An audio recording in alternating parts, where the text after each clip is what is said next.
Good afternoon.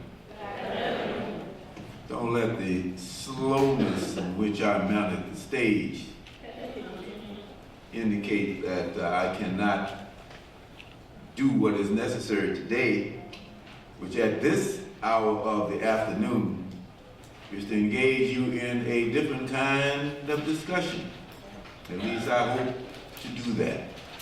I came up the stairs because they're steep and my knee hurts. First of all, let me thank Evangeline Mitchell for inviting me here to speak. She did that sight unseen, recognizing the things that I had done in the NBA and some of the other things she may have heard about, and I appreciate that. First of all, also let me thank Marquise for a very fine introduction and an introduction to him. Only one thing he said was wrong about me. He said I was one of the youngest lawyers to ever become president of the National Bar. Correction, I am the youngest.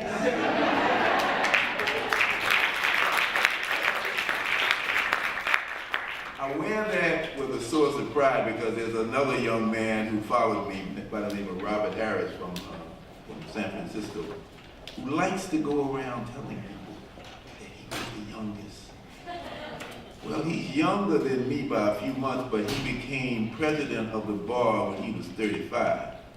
I became president when I was 34. If you see him, make sure you make that distinction. You're lawyers now. You gotta make distinctions, fine distinctions. Which brings me back to some of the, which brings me forward to some of the discussion I heard earlier on with the panel, because some of the things they said I could definitely resonate with. The whole part about the constant prayer, that you don't get called on. I didn't have to worry too much about it because I stopped praying after a while about that anyway, because the professors just weren't going to call on me. They made up their mind not to. I went to Yale Law School. I had come from Amherst College. And I had a little shine, but I knew I was in a place where there was a whole lot of shine, a whole lot of people with self-shining ability. As a matter of fact, our torts professor said, gentlemen, this was the first day of class in torts. Torts is about accidents. He said, gentlemen, I want you to look to the left of you and to the right of you. And there were no women in the class in that particular section, so it wasn't necessarily sexist comment. Gentlemen, look to the left and to the right. And we did. And we did. And he said, I just want you to realize that half of you are going to be at the bottom of the class. Now there was this great foreclenching around me as some of these hot shots from all over the country and all over the world had to face that reality. It wasn't a problem for me because I came to law school because it was a tool for me to continue my work in the community. So I didn't care about grades. I didn't care what grade I got as long as I got over a C+. That was my goal. Now I say that kind of hesitantly right now because right now you have been told how important grades are, especially in your first year. And they are. And they are. Don't make any mistake about that. But I was on a different mission. Come from it in a different time. I'd already had my baptism by fire. And so I knew what I wanted to do, and I knew that was not going to take me to Wall Street. That was not going to take me to Wall Street. I think it's that way. It's that way. I was not going to be in one of the big firms because there weren't that many positions in the big firms to start with, and I had already known that I was not going to be corporate. I'm getting a little bit ahead of my story because it's a story that's a continuing saga in many of your lives. You're going to have to make some choices. You're going to have to make some choices. But I go back to the song that I just came to know and know pretty well because my singing group, we sang last night over in Newark. And the song is by Solomon Burke. Most of you don't know who Solomon Burke is, but during my era, he was a great singer, and he really never got his due as a R&B rhythm and blues singer. And I heard a song that he was singing somewhere recently on the radio, and I ran and got it. These are the words to the opening verse. You better listen, my sisters and brothers, because if you do, you can hear their voices still calling across the years.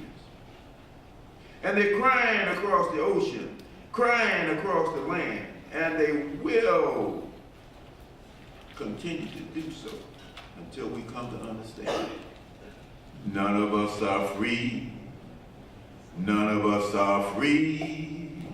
None of us are free. If one of us in chains, ain't none of us free.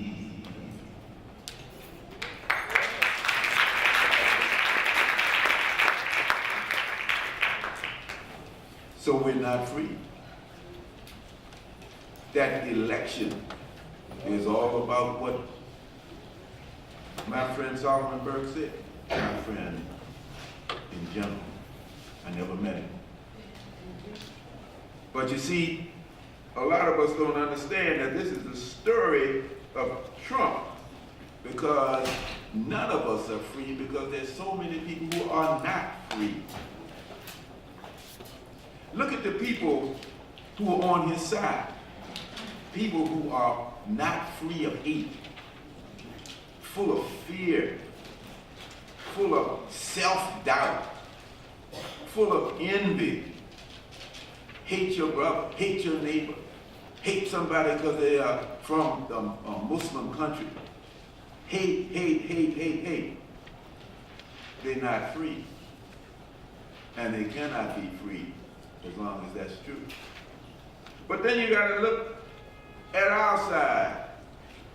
And this is where I come to grapple with the whole concept of being a lawyer these days, because many of us are not free to imagine what it's like to be free.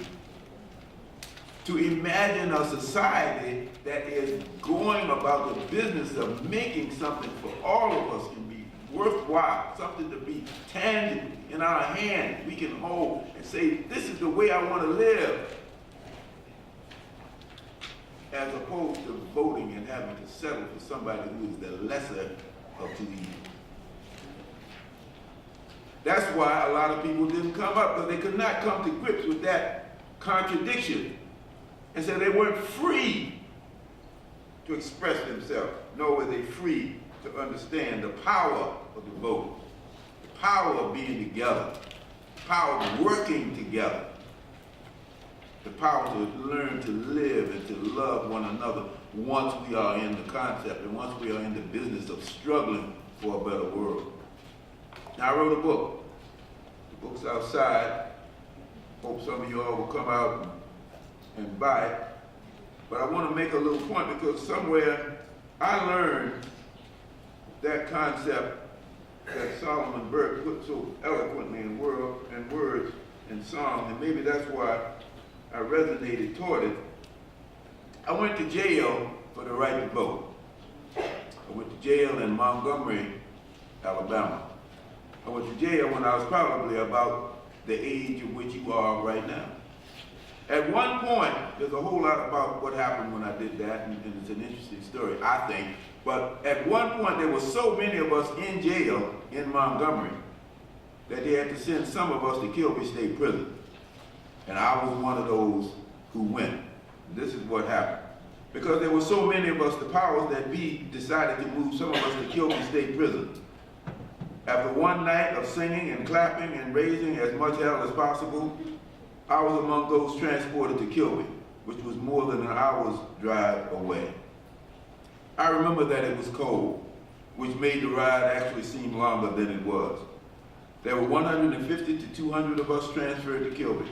They separated us by sex and put each group into 2 big holding cells. The women were across the hall from the men. The psychological war began almost immediately. There were no beds, just mattresses on the floor with no sheets or blankets. The later became the cold it got. At some point in the early evening, some guards appeared and threw in some blankets. I had found a mattress away from the door and turned over to see a mad scramble for the few blankets they threw on the floor with dust flying all over the place. No way was I going to get into that fray, and so I resigned myself to being cold for the night. Then Worth Long took charge. Worth was a short man with glasses. He looked like a stereotypical political organizer from books by Kafka and Dostoevsky. I found out later that he had been with SNCC for some time, the Student Nonviolent Coordinating Committee, and had been one of the field secretaries working in Selma and in the communities nearby. SNCC had a deeper involvement in Selma than did SCLC, Southern Christian Leadership Conference, which was Martin Luther King Week, despite the headlines for King in the Selma to Montgomery March. Worth got up on one of the tables in the holding pen and got everybody's attention by yelling louder than the combatants for blankets on the floor. Once most were listening, he began. I don't know about you, but if I was a man, I wouldn't take a blanket for myself unless there was a blanket for everybody. He paused and let that sink in. Then he said it again, establishing eye contact with everybody in the cell. As we, with our blankets, waited one by one, those who had scrambled for the prize came up and threw their blanket into a pile. It's like brothers playing big whist or tonk, brother. You ever see that? Yeah. Put that trump card down. That was that blanket. That blanket, that pile grew, and the guards who'd been standing outside the locked gate to watch the niggas fighting each other over blankets had to take a second look at the new black men that emerged from this struggle. One of the things they do for us is to make us fight among ourselves, Worth explained.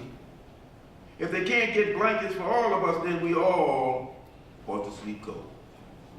Yeah, was the reply, as we all bought into what Worth was doing. In less than 5 minutes, Worth had organized that cell. He turned a pack of individuals who were following their individual instincts for survival into a group of men who were willing to stick together. The rednecks at the cell door caught on too, and after trying to tell us that that was all the blankets they had, and seeing our response, they went somewhere and got some more blankets. Everybody in both cells slept with a blanket that night.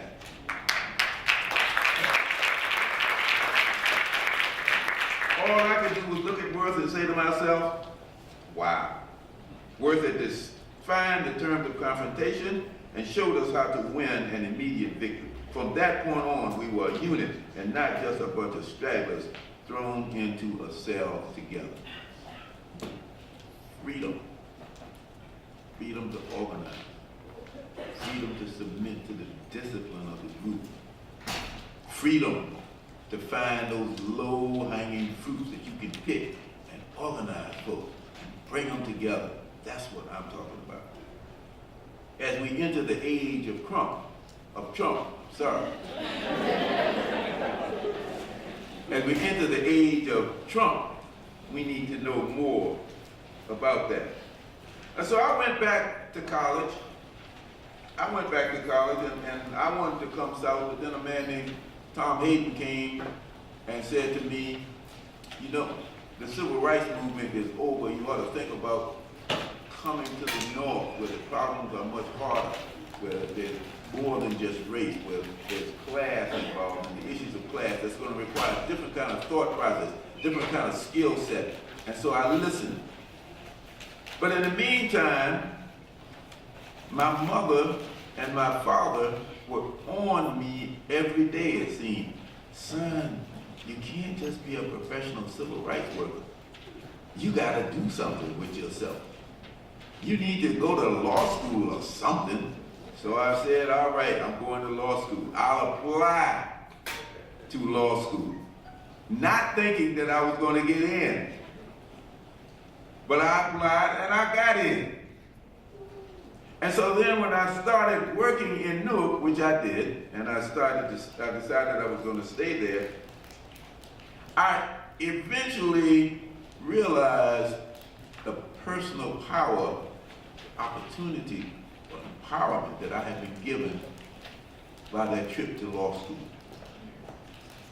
So I want you to start thinking about that personal empowerment, because you got skills. You will have skills that a lot of people don't have. A lot of us are thinking about the job we're going to get and the economic security of having a law degree, which is true. As the young brother said, you got to eat. Got to have a job. But what about power? Especially now. What are you going to do with the power that you have? Because you understand how the law works and how the law doesn't work.